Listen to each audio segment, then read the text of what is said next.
தேவ பிள்ளைகளே, உலக சட்டம் ஒன்று, பரலோக சட்டம் ஒன்று இருக்கிறது. நமக்கு உலக சட்டத்துக்கு நம்ம கீழ்ப்படியணும், பரலோக சட்டத்துக்கு நம்ம கீழ்ப்படியணும். அந்த சட்டத்துக்கு எப்போ நீங்கள் கீழ்ப்படியவில்லையோ அப்பொழுது உங்கள் மேலே வழக்கு வந்து கொண்டே இருக்கும். அந்த வழக்கு உங்களுக்கு தெரியாது. இந்த வழக்கு உங்களை ஆசீர்வதிக்க விடாது, தேவனோடு பேச விடாது. தேவனுடைய பிள்ளைகளே, நமக்கு தேவன் சில சட்ட திட்டங்களை வைத்திருக்கிறார். இன்னைக்கு முடிசூட்டப்படணுங்கிறதுக்காக தான் ஓடுகிறோம். நம்ம என்ன நினைக்கிறோம், ஒரு பந்தயத்தில் ஓடும்போது நம்ம ஜெயிச்சு கப்ப வாங்கலாம். இல்லை, வாழ்க்கை என்பது ஒரு சட்டம். இதுக்கு இணைஞ்சுதான் நீங்க போகணும். உங்களுக்கு என்னைக்கு நீங்க அந்த கற்பனை விட்டு விலகுறீங்களோ அந்த கற்பனை உங்களுக்கு உதவி செய்யாது.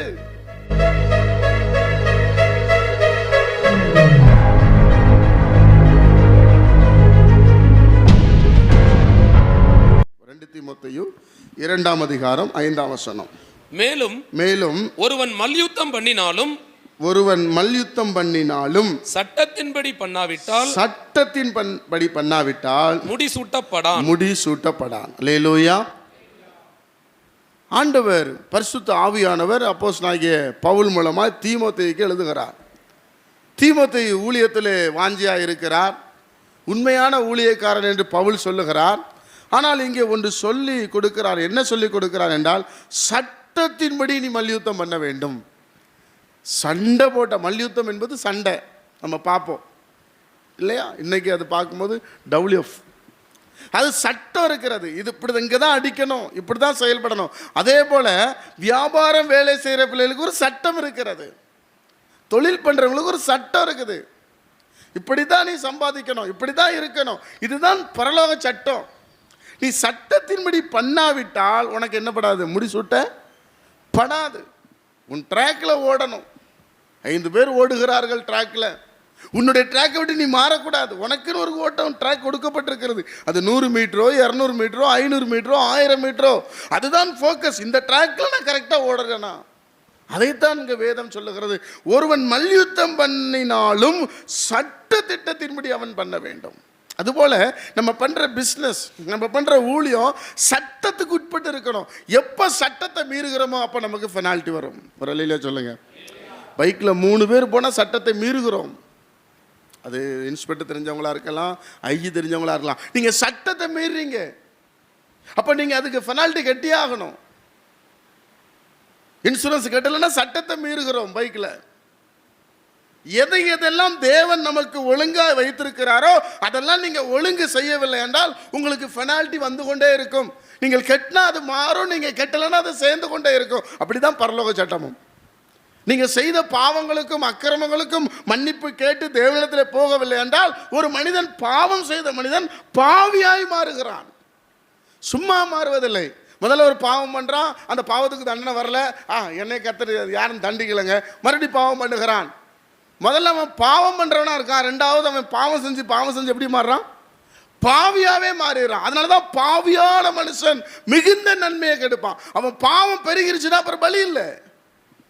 அதனால தான் சின்ன சின்ன காரியங்கள் வரும்போது இந்த சட்டத்துக்கு உட்பட்டு நடக்கிறோமா, இது சட்டம் சரிதானா, நம்ம போகிற வழி சரிதானா, நமக்கு ஒரு பின்னாடி பெரிய வாழ்க்கை இருக்கிறது, தேவ ராஜ்யத்துக்கு கொண்டு போவார். இங்கே நாம் வாழுகிற வாழ்க்கை கொஞ்ச காலம் தான், 85 ஆண்டோ 90 ஆண்டு தான். பைபிள் 80 ஆண்டு தான் சொல்லுகிறது. 80 ஆண்டுக்கு மேலே நான் மரிக்க போகிறேன், நான் மரித்த பிற்பாடு இயேசுவுக்கு எனக்கு ஒரு பெரிய வாழ்க்கை இருக்கிறது என்கிற ஒரு எண்ணம் நமக்குள்ளே இருக்க வேண்டும். ஒரு அல்லேலூயா சொல்லுங்களேன். அல்லேலூயா. இது பரலோக சட்டம். இந்த சட்டத்தை நீங்களும் நானும் எப்போல்லாம் மீறுறோமோ அப்போல்லாம் அடி விழும். அப்போல்லாம் என்ன வரும், அந்த அடியை நான் பொருட்படுத்துவதில்லை. லஞ்சம் கொடுத்து ஏமாற்றி எப்படியோ என்ன பண்ணிடுறோம், அதை வெளியே வரணும்னு நினைக்கிறோம். ஆனால் சட்டம் மாறாது. சமீபத்தில் 2 பேர் சென்னை சிட்டிக்குள்ளே போகும்போது அவங்களுக்கு ஞாபகம் இல்லை, 2 பேரும் ஹெல்மெட் போடணும்னு. ஒருவர் தான் ஹெல்மெட் போடணும்னு ஞாபகம் இருக்குது. ஒருத்தர் ஹெல்மெட் போட்டு போகிறாரு, அங்கே அதிகாரிகள் பிடிச்சிட்டாங்க. பிடிச்ச உடனே இவங்க எதுக்கு பிடிச்சிங்க, நாங்கள் தான் ஹெல்மெட் வச்சுருக்கோம், இன்சூரன்ஸ் வச்சுருக்கோம், லைசன்ஸ் வச்சுருக்கோம். 2 பேர் ஹெல்மெட் போடணும். சார் எங்களுக்கு தெரியாது. உங்களுக்கு தெரியாதுங்கிறது எங்களுக்கு பிரச்சனை இல்லை, நீங்கள் தெரிஞ்சுக்கிடணும். வியாபாரம் வேலை செய்கிறது என்றால் தெரிஞ்சுக்கணும், இதுதான் தேவனுக்கு பிரியம், தேவன் பார்த்து கொண்டே இருக்கிறார், பரலோகத்திலிருந்து அந்த ஆசீர்வாதத்தை நமக்கு தர உண்மையில் அவர். ஆமென் சொல்லுங்க. அவர் உண்டாக்கின எல்லா பழம், செடி, கொடி, அரிசி, கோதுமை எல்லாம் நமக்கு வந்து விளைகிறது. அது எந்த டிமாண்டு வைக்கிறதே இல்லை. நீங்கள் உழைத்தால், நீங்கள் முயற்சி செய்தால் அது வாய்க்க பண்ணி கொண்டே இருக்கும். அந்த நாட்களில் மீதியானியர்கள் எல்லாத்தையும் பிடித்து போனார்கள் என்று வேதம் சொல்லுது. அப்போ தேவனுடைய பிள்ளைகள் ஒரு பிஸ்னஸ் பண்ணால் சட்டத்தின்படி நீங்கள் பண்ணணும், அப்போ தான் முடிசூட்டப்படுவீங்க. நம்ம முடிசூட்டப்பட வேண்டும். ஏதோ கொஞ்ச காலம் வியாபாரி மீட்டிங் வந்தேன், வேலையில் இருந்தேன், கொஞ்சம் ஆசீர்வாதத்தை ஒரு 10 வீடு வாங்கினேன், அதில் நிம்மதி இருக்காது. 20 வீடு வாங்க சொல்லுவோம், அதுலேயும் நிம்மதி இருக்காது. 20 வீட்டுக்கு இன்சூரன்ஸ் கட்டணும், 20 வீட்டுக்கு அந்த கலெக்ஷன் எடு, இந்த கலெக்ஷன் எடு, நிம்மதியே இருக்காது. எப்போ உங்கள் சட்டத்தின்படி நீங்கள் கரெக்டாக இருக்கிறீங்களோ நீங்கள் முடிசூட்டப்பட்டு கொண்டே இருப்பீங்க. கைதட்டி கர்த்தரை மகிமைப்படுத்துங்க. அல்லேலூயா. தேவ பிள்ளைகளே, உலக சட்டம் ஒன்று, பரலோக சட்டம் ஒன்று இருக்கிறது. நமக்கு உலக சட்டத்துக்கும் நம்ம கீழ்ப்படியணும், பரலோக சட்டத்துக்கும் நம்ம கீழ்ப்படியணும். அந்த சட்டத்துக்கு எப்போ நீங்கள் கீழ்ப்படியவில்லையோ அப்பொழுது உங்கள் மேலே வழக்கு வந்து கொண்டே இருக்கும். அந்த வழக்கு உங்களுக்கு தெரியாது. இந்த வழக்கு உங்களை ஆசீர்வதிக்க விடாது, தேவனோடு பேச விடாது. ஐயோ இந்த தவறு செஞ்சிட்டோம், இனிமேல் கர்த்தர்ட்ட போய் எப்படி ஜெபிக்கிறது? நிறைய பேர் சொல்கிற பிரச்சனை தான். ஒருவன் மல்யுத்தம் பண்ண விரும்பினால் அவன் சட்டத்தின்படி பண்ணினா மட்டும்தான் அவன் வாழ்க்கையில் கர்த்தர் கொடுக்கிற அந்த உன்னதமான ஆசீர்வாதத்தை பெற்றுக்கொள்வான். அல்லேலூயா. அப்படி சட்டத்தை மீறின ஒரு குடும்பத்தை நாம் பார்க்க போகிறோம். அந்த சட்டத்தை மீறும்போது அவங்க வாழ்க்கையில் தேவன் தெரிந்து கொண்ட அந்த பாத்திரம் அவனை விட்டு விலகி போகிறது. வாசிக்கலாமா? நியாயாதிபதிகள் புஸ்தகம், எல்லாம் திருப்பிக் கொள்ளுங்க. நியாயாதிபதிகள் புஸ்தகம் 13ஆம் அதிகாரம் 2ஆம் வசனத்தை நான் வாசிக்க கேட்கும். நியாயாதிபதிகள் 13ஆம் அதிகாரம் 2ஆம் வசனம். அப்பொழுது தான் வம்சத்தானாகிய, நல்ல கவனிங்க, ஏன் இதை சேர்ந்து சொல்றேன்னு சொன்னா, ஒவ்வொரு கோத்திரம் இருக்கிறது. யூதா கோத்திரம், தான் கோத்திரம், லேவி கோத்திரம்னு. இதில் தான் கோத்திரம், தான் கோத்திரத்தின் வம்சத்தானாகிய சோரா ஊரான ஒரு மனுஷன் இருந்தான். அவன் பேர் மனோவா. அவன் மனைவி பிள்ளை பெறாத மலடியாய் இருந்தாள். கர்த்தருடைய தூதனானவர் அந்த ஸ்திரீக்கு தரிசனமாகி அவளை நோக்கி, இதோ பிள்ளை பெறாத மலடியான நீ கர்ப்பம் தரித்து ஒரு குமாரனை பெறுவாய். ஆதலால் நீ திராட்சரசமும், நல்ல கவனிங்க, திராட்சரசமும் மதுபானமும் குடியாதபடிக்கும் தீட்டானது கொஞ்சம் புசியாதபடிக்கும் எச்சரிக்கையாயிரு. நீ கர்ப்பம் தரித்து ஒரு குமாரனை பெறுவாய். அவன் தலையின் மேல் சவரன் கத்தி படலாகாது. அந்த பிள்ளை பிறந்தது முதல் தேவனுக்கென்று நசரேயனாய் இருப்பான். அவன் இஸ்ரவேலை பெலிஸ்தியரின் கைக்கு நீங்களாக்கி ரட்சிக்க தொடங்குவான் என்றார். அல்லேலூயா. ஒரு பக்தியான ஒரு குடும்பம் மனோவா குடும்பம். மனோவா பிந்தின நாட்களில் கேட்கிறார், ஆண்டவரே நீர் கொடுக்கிற குழந்தையை நான் எப்படி நடத்தணும், எப்படி வளர்க்கணும்னு கேட்கிறார். ஒரு பக்தியான குடும்பம். இந்த பக்தியான குடும்பத்தில் தேவதூதன் தோன்றுகிறார், ஒரு சில சட்டங்களை சொல்லுகிறார். என்ன சட்டம்? உனக்கு வர்ற பிள்ளை பெலிஸ்தருடைய கைக்கு ஜனங்கள் என்ன பண்ணுவான்? ஒரு பெரிய ரட்சிப்பு. அவனை கொண்டுதான் தேவன் பெரிய காரியங்களை செய்ய போகிறார். அதை தாய்க்கு சொல்லுகிறார். ஏன்னா அந்த தாய் தான் வயிற்றில் சுமக்க போகிறார். தகப்பன்ட்ட பேசல, தாய்கிட்ட பேசுறார். அந்த தாய்க்கும் சட்டம் சொல்லப்படுகிறது, நீ திராட்சரசம் குடிக்கக்கூடாது, மதுபானம் குடிக்கக்கூடாது, தீட்டானது புசிக்கக்கூடாது. ஏனென்றால் ஒரு யூத வழக்கத்தின் சட்டத்தின்படி ஒரு பிள்ளைய 6 வயசு வரைக்கும் யாருடைய கஸ்டடியில் தான் வளரும்? தாயுடைய கஸ்டடி தான். அந்த தாய்க்கு தான் எல்லாமே தெரியும். அதனால தான் தாய் தேற்றுவது போல தேய்வென்று கர்த்தர் சொல்லுகிறார். இப்போ அந்த பிள்ளையை வளர்த்தெடுக்கும் போது இவள் சொல்லி சொல்லி வளர்க்கணும், அதுதான் உண்மை. இப்போ சொல்லி சொல்லி வளர்க்கிறாள், சட்டத்தை சொல்லுகிறாள். இது தேவனுடைய சட்டம், இது தேவனுடைய நியமம். அப்போ இந்த சட்டத்தை அவனுக்கு எல்லாவற்றையும் சொல்லுகிறாள். வேதம் சொல்லுகிறது 24ஆம் வசனத்தை வாசிக்கும் போது, அதை 13:24 வாசிக்கும் போது, பின்பு அந்த ஸ்திரீ ஒரு குமாரனை பெற்று அவனுக்கு சிம்சோன் என்று பெயரிட்டால் அந்த பிள்ளை வளர்ந்தது. கர்த்தர் அவனை ஆசீர்வதித்தார். அல்லேலூயா. இப்ப அவர் தீர்மானிக்கப்பட்ட எல்லா காரியங்களும் நிறைவேறிடுச்சு. சிம்சோனை குறித்து ஆண்டவர் சொன்னது அவர் நிறைவேற்றிட்டார். இப்ப அவன் வளர்ந்துட்டான். இனி சட்டத்தை கை கொள்ளணும். இப்ப இந்த சட்டத்தை கை கொண்டா மட்டும்தான் இவனுக்கு என்னது? முடிசூட்டப்படுகிற காரியம் இருக்கிறது. ஆண்டவர் இவனை குறித்து தெல்ல தெளிவா சொல்லிட்டார். நீ நசரேயே, உன் முடி வெட்டப்படக்கூடாது, நீ மதுபானம் குடிக்க கூடாது, நீ திராட்சரசம் குடிக்க கூடாது, நீ தீட்டாத ஒன்றும் புசிக்க கூடாது, நீங்கள் அந்த நசரேயன் என்று சொல்லி விரதம் சொன்னால் என்னாகும் புஸ்தகத்தில் நீங்கள் வீட்டில் படித்து பாருங்கள். 6ஆம் அதிகாரம் 1ஆம் வசனம் கடைசி வசனம் வரைக்கும் நசரேயன் விரதம்னா என்னன்னு தெரியும். அவங்க எப்படி இருக்கணும், தேவனால் தெரிந்து கொள்ளப்பட்டவங்க எப்படி இருக்கணும்னு. இப்போ இவனுக்கு 5 சட்டங்கள் நம்ம பார்க்கிறபடி ஒரு 5 சட்டம். முதல் சட்டம் திராட்சை ரசம் குடிக்கக்கூடாது. ரல்லிலே சொல்லுங்க. 2வது சட்டம் மதுபானம் குடிக்கக்கூடாது. 3வது சட்டம் தீட்டானது ஒன்றும் புசிக்கக்கூடாது. 4வது அவன் தலையின் மேல் சவரன் கத்தி படக்கூடாது. இதுதான், இது தாய் நல்லா சொல்லிட்டாங்க இவனுக்கு. ஆனால் இவன் வாழ்க்கையில் எப்படி தன் சட்டத்தை மீறி தேவன் தனக்கு கொடுத்த அந்த ஆசீர்வாதத்தை இழந்து போகிறான் என்பதுதான் இன்றைக்கு செய்தி. உங்களுக்கு ஒரு சட்டம் கொடுத்துருப்பார், நசரேனுக்கு ஒரு சட்டம் கொடுத்துருக்கிறார் என்றால் இஸ்ரவேல் ஜனங்களுக்கு சில சட்டங்கள் இருக்கிறது. இன்னைக்கு அந்த சட்டத்தை மாறும்போது தான் நம்ம வாழ்க்கையில் அடி விழுகிறது. நம் மேலோங்கி வர முடியவில்லை, நம்ம ஆசீர்வாதத்தை சுதந்திரத்துக் கொள்ள முடியவில்லை, கானானுக்கு போக முடியவில்லை. கானான் தேசம் அப்படியே போயிடலாம். இவர்கள் சட்டத்தை மீறுகிறதுனால தான் அவர்கள் அவ்வளோ நாட்கள் கானான் தேசம் சுத்துறாங்க. இன்னைக்கு நம்மளும் சுத்துறோம். ஆசீர்வாதம் இல்லை, மேன்மை இல்லை, வருமானம் இல்லை, கடன், போராட்டம், நிம்மதி இல்லை. ஐயோ எதுக்கு தான் பிறந்தேன்னு தெரியல, ஏன் தான் நான் கிறிஸ்துவை ஏற்றுக்கொண்ட இப்படிப்பட்ட சூழ்நிலை. ஐயா நான் என்ன வேணாலும் சொல்லுவேன், உன்னை கர்த்தர் எப்படி வேணாலும் ஆசீர்வதிக்க மாட்டார். அந்த சட்டத்தின்படி நடந்தாதான் உன்னதமான ஆசீர்வாதம் வரும். கை தட்டுங்க பார்க்கலாம், ஒரு ஆமென் சொல்லுங்க. அல்லேலூயா. இப்போ சட்டம் எங்கே மாறுது பாருங்க, அவனிடத்துல வருது பாருங்க. அவன் ஒரு பெண்ணை கண்டு போகிறான். 14ஆம் அதிகாரம் 1ஆம் வசனத்தில் நீங்கள் அப்படியே கீழே வந்தீங்கன்னா பாருங்க. 6ஆம் வசனத்தை நாம் வாசிக்கலாம், 5ஆம் வசனத்திலிருந்து வாசிக்கலாம். 14:5. அப்படியே சிம்சோனும் அவன் தாயும் தகப்பனும் திம்னாத்துக்கு போக புறப்பட்டார்கள். அவர்கள் திம்னாத் ஊர் திராட்சை தோட்டங்கள் மட்டும் வந்தபோது இதோ கெர்ச்சிக்கிற பாலசிங்கம் ஒன்று அவனுக்கு எதிராக வந்தது. நல்ல கவனிச்சுக்கிடுங்க, எதிராக வந்தது. அப்பொழுது கர்த்தருடைய ஆவி அவன் மேல் பலமாய் இறங்கினதினால் அவன் தன் கையில் ஒன்றும் இல்லாதிருந்தும் அதை ஒரு ஆட்டுக்குட்டியை கிழித்து போடுகிறது போல் கிழித்து போட்டான். ஆனாலும் தான் செய்ததை அவன் தன் தாய் தகப்பனுக்கு அறிவிக்கவில்லை. அல்லேலூயா. அப்பா அம்மாவுக்கு சொல்லியிருந்தா அவன் மறுபடி பிந்தின நாட்களில் கொஞ்ச நாள் கழிச்சு அதே வழியில் வரும்போது வழி விலகி போய் அந்த செத்துப்போன சிங்கத்துக்குள்ள தேன் கூட்டு இருந்தது என்று வேதம் சொல்லுகிறது. வாசித்திரனாத கூட நீங்க 7-8 வாசிங்க, 8ஆம் வசனம் வாசிங்க. சில நாளைக்கு பின்பு அவன் அவளை விவாகம் பண்ண திரும்பி வந்து சிங்கத்தின் உடலை பார்க்கிறதற்கு வழி விலகி போனான். இதோ சிங்கத்தின் உடலுக்குள்ளே தேனி கூட்டமும் தேனும் இருந்தது. அல்லேலூயா. சிங்கம் செத்து போன சிங்கத்துக்குள்ள தேன் கூடு கட்டுமா கூடு கட்டாதாங்கிற சயின்ஸ் நமக்கு தெரியாது, நம்ம வேதத்தில் உள்ள மட்டும்தான் நான் சொல்றேன். அல்லேலூயா சொல்லுங்க. ஆனா உன் தேவன் உனக்கு கொடுத்த சட்டத்தை மீறுவதற்கு எந்த உடலுக்குள்ள வேணாலும் பிசாசு தேன வைக்கலாம். ஆமென். இவன் அம்மாட்ட சொல்லியிருந்தான்னா அப்பாட்ட சொல்லியிருந்தான்னா நான் அந்த மாதிரி சிங்கத்தை ஒன்று கொண்டேன்னா அவங்க கவனமா இருந்திருப்பாங்க. இப்போ இவன் சாப்பிட்டது இல்லாம 9ஆம் வசனம் வாசிங்க. அவன் அதை தன் கைகளில் எடுத்து சாப்பிட்டு கொண்டே நடந்து தன் தாய் தகப்பனிடத்தில் வந்து அவர்களுக்கும் கொடுத்தான். அவர்களும் சாப்பிட்டார்கள்.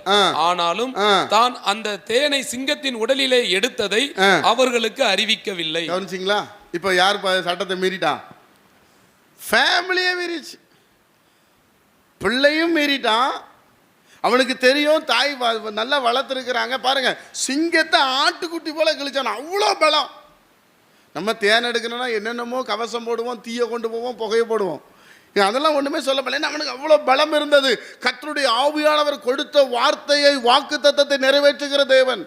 உங்களை ஒரு தேசத்துக்கு ஆசீர்வாதமாய் வைப்பேன், 1000 பேருக்கு நீ ஆசீர்வாதமாய் இருப்பாய் என்றால் எந்த மனிதனாலும் தடுக்க முடியாது. இவன் போகிற வழியில வழி விலகுகிறான். இங்கதான் நம்ம கவனமா இருக்கணும். யோனாவை இப்படிதான் விலகினார். யோனாவை தேவன் நினிவேக்கு அனுப்புகிறார், இவன் தர்சீசுக்கு போகிறான். விலகி போகிறது. தேவனுடைய பிள்ளைகள் நீங்கள், அது ஒரு சட்டம் தேவன் நமக்கு எழுதி வைத்திருக்கிறார். அந்த சட்டத்தை என்னைக்கு நீங்கள் குடும்பமா மீறீங்களோ தேவனிடத்திலிருந்து அந்த இரக்கம் நமக்கு வருவது கடினமா இருக்கும். ஹல்லேலூயா. இவன் சட்டத்தை மீறினதுனால இவன் லைஃப்ல என்ன நடந்துச்சு, நீங்க அந்த 3 சாப்டர் தான் ரொம்ப இன்ட்ரெஸ்டிங், வெரி இன்ட்ரெஸ்டிங். நேற்று காலையில 9 மணிக்கு உட்கார்ந்தேன்னா மாலை தான் எந்திரிச்சேன். அவ்வளோ ஒரு எஃபெக்டான ஒரு வார்த்தை. அவனுக்கு தேவன் அவனை கொண்டு செய்ய வேண்டியது எதுவுமே தடை பண்ணல. கோவம் வந்து பெலிஸ்தரை முறியடிக்கிறான். 1000 பேரை கொல்றான், 300 நரிகளை பிடிக்கிறான், எல்லாரும் அடித்து வீழ்த்துகிறான். ஆனால் அவன் சட்டத்தை மீறினதுனால, தேவன் அவனுக்கென்று வைத்திருக்கிற அந்த சட்டத்தை அவன் மீறினதுனால அவன் கண்கள் பிடுங்கப்பட்டவனாய் நிற்கிறான். ஹல்லேலூயா. தேவனுடைய பிள்ளைகளே, நமக்கு தேவன் சில சட்ட திட்டங்களை வைத்திருக்கிறார். இன்னைக்கு முடிசூட்டப்படணுங்கிறதுக்காக தான் ஓடுகிறோம். நம்ம என்ன நினைக்கிறோம், ஒரு பந்தயத்தில் ஓடும்போது நம்ம ஜெயிச்சு கப்பை வாங்கலாம். இல்லை, வாழ்க்கை என்பது ஒரு சட்டம். இதுக்கு இணைஞ்சுதான் நீங்க போகணும். உங்களுக்கு என்னைக்கு நீங்க அந்த கற்பனை விட்டு விலகுறீங்களோ அந்த கற்பனை உங்களுக்கு உதவி செய்யாது.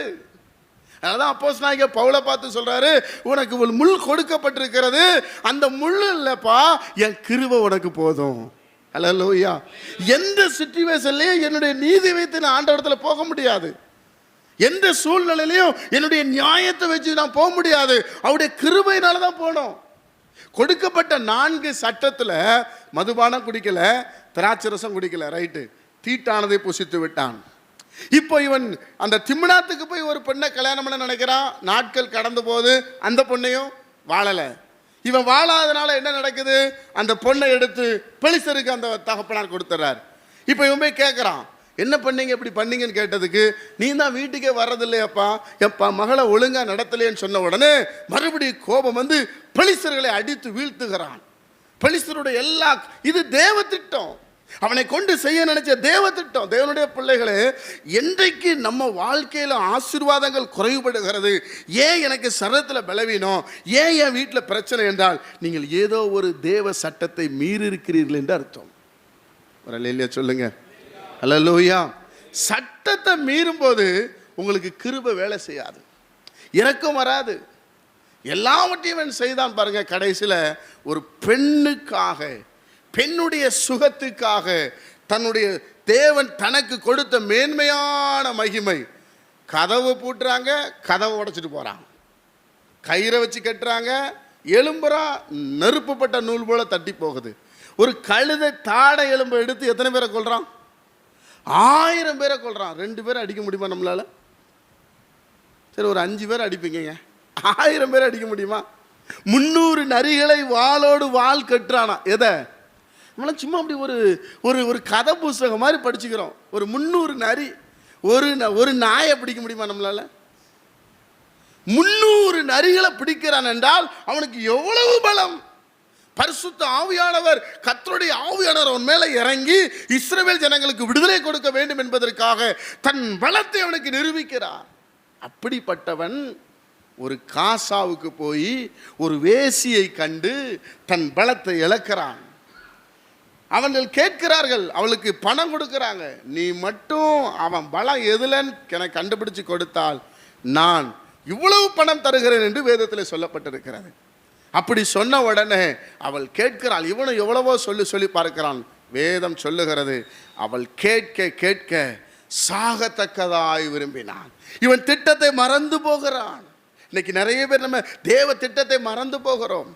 நடந்தது என்ன, கடைசியில் அவன் சொல்லிவிட்டான், இவ்வளவு நம்மிடத்தில் அன்பாக இருக்கிறாளே என்று சொல்லி ஏற்கனவே செக் பண்ணும்போதெல்லாம் எல்லாவற்றையும் ஜெயித்தவன், என்னுடைய பலம் என்னுடைய முடியில் இருக்கிறது என்று சொன்னான். அவள் அழகா கடைசியில் சொன்னான், இந்த ஒரு முறை வந்துருங்க, நீங்கள் பெலிஸ்தரை வந்துருங்க, இப்போ நீங்கள் அவனை பிடித்து கொள்ளலாம் என்று முடியை எடுக்கிறான், எழும்புகிறான். கர்த்தர் அவனை விட்டு விலகினதை அறியா. தேவன் ஒவ்வொரு மனிதனுக்கு ஒரு பலம் வைத்திருப்பார், ஒரு காரியம் வைத்திருப்பார். இது ஒருவேளை இவன் இந்த சட்ட திட்டத்தை எல்லாம் கொஞ்சம் மதிச்சிருந்தான் என்றால் சொன்னால் தேவனுடைய இரக்கம் அவனுக்கு வந்திருக்கும். ஒரு அல்லேலூயா சொல்லுங்க. அல்லேலூயா. பாருங்க, அவங்க என்ன நினைச்சாங்க, சிம்சோனுக்கு இவ்வளவு பலன் இருக்குது, சிம்சோன் நமக்கு அடிமை ஆயிட்டா, இவனை வைத்து மாவரைக்க வச்சிடலாம், இவனை வச்சு ஏறு மாடு விட்டுடலாம், இவனை வச்சு ஆசீர்வாதம் நினைச்சாங்க. ஆனா அவன் கூட கர்த்தர் இருந்தாதான் அந்த பலன். கர்த்தர் இல்லை என்றால் சாதாரண மனிதனாய் மாறிவிட்டான். கடைசியில் அவன் கண்கள் பிடுங்கப்பட்டது. பிடுங்கப்பட்ட கண்களை பிடுங்கி அவனை எந்திரம் அரைப்பதற்காக யூஸ் பண்ணினார்கள். அப்படியே மனம் வேதனைப்பட்டான். அதில் எனக்கு ரொம்ப பிடிச்ச கடைசியில் அந்த வசனத்தை நம்ம வாசிக்கும் போது, என் அன்பு கர்த்தருடைய பிள்ளைகளே, அவன் ஒரே ஒரு வார்த்தை சொல்லுகிறான். 16ஆம் அதிகாரம் 28ஆம் வசனத்தை நான் வாசிக்கும் போது, 16, 28 வாசிக்கும் போது, அப்பொழுது சிம்சோன் கர்த்தரை நோக்கி கூப்பிட்டு கர்த்தராகிய ஆண்டவரே, நான் என் இரண்டு கண்களுக்காக ஒரே தீர்வையாய் பெலிஸ்தரின் கையிலே பழிவாங்கும்படிக்கு. நல்ல கவனிங்க, சாக போகிற நேரத்துல தான் கேட்கிறான். நீங்க என்ன தெரிந்து கொண்டது இதுக்காக தான், ஆனா நான் உம்முடைய சட்டத்தை நான் மீறி விட்டேன். நீங்க எனக்கு கொடுத்திருக்கிற அந்த உன்னதமான பாக்கியத்தை இழந்துட்டேன். நான் அவன்கிட்ட அடிபட்டு பெலிஸ்தனுடைய, ஏன்னா ஏற்கனவே ஒரு இடத்துல சொல்லுகிறார், வாசிக்கலாம். அது 15ஆம் அதிகாரத்தில் 19ஆம் வசனத்தை வாசிங்க. அப்பொழுது தேவன் 18ல இருந்து வாசிங்க பிரதர். 18. அவன் மிகவும் தாகமடைந்து கர்த்தரை நோக்கி கூப்பிட்டு தேவரீர் உமது அடியேன் கையினால் இந்த பெரிய ரட்சிப்பை கட்டளையிட்டிருக்க, இப்பொழுது நான் தாகத்தினால் செத்து விருத்த சேதனம் இல்லாதவர் கையிலே விழ வேண்டுமோ என்றார். இதுல சரியா இருந்தார். அவன் என்ன அடிச்சு சாகடிக்கணும் ஆண்டவரே? விருத்த சேதனம் இல்லாதவர்கள், அதுல தேவன் பிரியப்படுவதில்லை. அதனாலதான் உரியாவை யுத்தத்தில் அடிக்கும் போது தேவன் ரொம்ப கோபப்பட்டார். இது ஏன் சேனை? இஸ்ரவேல் சேனை கர்த்தருடைய சேனை இன்னொருத்தன் சேனையோட விழக்கூடாது. இதுல தேவன் ரொம்ப கரெக்டா இருப்பார். அதனாலதான் அவன் கேட்கிறான், ஆண்டவரே விருத்த சேதனமே இல்லாத இவெல்லாம் என்னை எதிர்த்து இவன் கையில சாகணுமா என்று சொல்லி கேட்கிறான். அது கர்த்தர் என்ன சொல்றார் பாருங்க 19ஆம் வசனத்துல. அப்பொழுது தேவன் லேகியில் உள்ள பள்ளத்தை பிளக்க பண்ணினார். அதிலிருந்து தண்ணீர் ஓடி வந்தது. அவன் குடித்த போது அவன் உயிர் திரும்ப வந்தது. கவனிங்க, சும்மா கொஞ்சம் ஊத்து தரலங்க. சிம்சோன் கேட்டதற்காக பிளக்கிறார் பூமியவே ஆண்டவர். அவ்வளோ ஒரு மனிதன் கடைசியில் இப்படிப்பட்ட சூழ்நிலையில் அவன் புரிஞ்சுக்கிட்டான், நம்ம திட்டத்தை விட்டு மாறிவிட்டோம், நம்ம தேவன் எனக்கு கொடுத்த சட்டத்தை மீறிட்டோம். தீட்டானது புசிக்காதன்னா புசிக்காத. நசரேயர்கள் சாவு வீட்டுக்கு போகக்கூடாது. உலகம் சொல்லிட்டு தான் இருக்கும். துக்க வீட்டுக்கு போத காட்டிலும் இது சந்தோஷ வீட்டுக்கு போத காட்டிலும் சில ஆட்கள் அதெல்லாம் ரொம்ப கரெக்டாக போவாங்க. சிலருக்கு அந்த அழைப்பு இருந்தால் போகக்கூடாது. பைபிள் சொல்லுகிறது மரண வீட்டுக்கு போகக்கூடாதுன்னு. என்ன சொல்லுவாங்க? அன்பே இல்லம்பாங்க. பைபிள் சட்டம் தான். சரி, ஒரு அல்லேலூயா சொல்லுங்க. அல்லேலூயா. அப்போ பாருங்க பின்னாடி அவன் சொல்லுகிறான். இப்போ 28ஆம் வசனம் வாசிங்க. 16-28. அப்பொழுது சிம்சோன் கர்த்தரை நோக்கி கூப்பிட்டு, கர்த்தராகிய ஆண்டவரே, நான் என் இரண்டு கண்களுக்காக ஒரே தீர்வையாய் பெலிஸ்தியர் கையிலே பழிவாங்கும்படிக்கு இந்த ஒரு விசை மாத்திரம் என்னை நினைத்தருளும் தேவனே பலப்படுத்தும் என்று சொல்லாமலே பலம் வந்துச்சுங்க. அவன் ஏற்கனவே சிங்கத்தை அடிக்கும் போது, கழுதை தாடை எடுத்து அடிக்கும் போது பலம் அவன் கேட்கவே இல்லை. ஏன்னா அவனை கொண்டு காரியம் செய்ய வேண்டும் என்று பலம் வந்தது. இப்போ இவன் சட்டத்தை மீறினதுனால இவன் கேட்க வேண்டிய ஒரு சூழ்நிலை வந்தது என்று சொல்லி சிம்சோன் அந்த வீட்டை தாங்கி நிற்கிற ரெண்டு நடுத்தூண்களில் ஒன்றை தன் வலது கையினாலும் மற்றொன்றை தன் இடது கையினாலும் பிடித்துக் கொண்டு, என் ஜீவன் பெலிஸ்தியரோடு கூட மடிய கடவது என்று சொல்லி பலமாய் சாய்க்க, அந்த வீடு அதில் இருந்த பிரபுக்கள் மேலும் எல்லா ஜனங்கள் மேலும் விழுந்தது. இவ்விதமாய் அவன் உயிரோடு இருக்கையில் அவனால் கொல்லப்பட்டவர்களை பார்க்கிலும் அவன் சாகும்போது அவனால் கொல்லப்பட்டவர்கள் அதிகமாய் இருந்தார்கள். அல்லேலூயா. அவனும் அடிஞ்சு போகிறான். தேவன் கொடுத்த, நான் ஒன்னே ஒன்று சொல்கிறேன், ஆண்டவர் மல்யுத்தம் பண்ணுறவன் சட்டத்தின்படி பண்ணாதான் முடிசூட்டப்பட முடியும். அதனால் தேவன் நமக்கு சட்டம் கொடுத்த 10 கட்டளை கொடுத்துருக்கிறார். நீங்கள் அந்த கட்டளையை செயல்படுத்தணும்னு நினைக்கும் போது நீங்கள் கட்டளைக்கு மேலே வந்துடுறீங்க. கட்டளை உங்களை ஒன்றுமே பண்ணாது.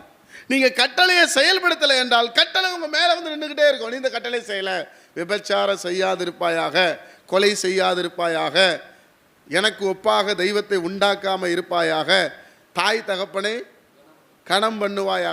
இதெல்லாம் நீங்க செய்யலைன்னு சொன்னா இந்த கட்டளை உங்க கீழே நிற்காது, உங்களுக்கு மேலே வந்து நிற்கும். நீங்க அந்த கட்டளையை தாண்டி போக முடியாது. 10 கட்டளைகளை நீங்க கை கொண்டு பாருங்க. 10 கட்டளை நீங்க செய்து பார்த்தீங்கன்னா இந்த கட்டளைக்கு மேலே வந்துருவோம். நம்ம கட்டளை நமக்கு கீழே இருக்கும். ஒரு அல்லேலூயா சொல்லுங்க. அல்லேலூயா. இதுதான் உண்மை. இதுதான் நீ இதை செய்தாதான் ஆசீர்வாதம். அப்பதான் முடி சூட்டப்பட முடியும். பரலோக ராஜ்யத்தில் இயேசு கிறிஸ்து வரும்போது, வா உண்மையும் உத்தமும் உள்ள ஊழியக்காரனே, எஜமானுடைய சந்தோஷத்துக்குள்ள பிரவேசி. இல்லைன்னா அது வரக்காது. நம்மளும் அப்படியே அழுது புலம்பி தான் சாவோம். ஐயோ வீடு இல்லையே, ஐயோ ஒன்று வாயில அழுத்துக்குவோம், வீடு இல்லை, அது இல்லை, இது இல்லைன்ட்டு. சட்டம், தேவன் எழுதி கொடுத்த சட்டம், 10 கட்டளை, 2 கற்பனை. உன் தேவனாகிய கர்த்தரிடத்தில் முழு இருதயத்தோடும் முழு ஆத்மாவோடும் முழு சிந்தை அன்பு. அந்த தேவன் மேல அன்பு, அதை நீங்க அன்பு வச்சுட்டீங்கன்னா இந்த கீழே பிரச்சனை உங்களை ஒண்ணு செய்யாது. இது என்று அல்ல, இந்த சொத்து என்று அல்ல, இந்த வீடு என்று அல்ல, நான் இயேசுவுடையவன், இயேசுவுக்கு சொந்தம். எதுவும் என்ன மேல கொண்டு போகாது. அந்த வெறி உங்களுக்குள்ளே வந்துடும். 2வது, உன்னிடத்தில் அன்பு கூறுவது போல பிறனிடத்தில் அன்பு கூறினால் அந்த கட்டளை கற்பனையை நீங்க ஜெயிக்கிறீங்க. அந்த கற்பனையை ஜெயிச்சிட்டீங்கன்னா கீழே இருக்கிற எந்த சட்டமும் உங்களை ஒன்றும் பண்ணாது. கைத்தட்டி கர்த்தரை மையப்படுத்துங்க. அல்லேலூயா.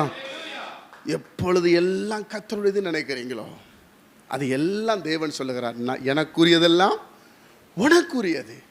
நாம் தேவனுக்கு என்று சொல்லும் போது தேவன் அதை நமக்காக தான் கொடுக்க உண்மையில் அவராக இருக்கிறார். யாரும் ஜெபிக்க முடியாது இருக்கலாம்.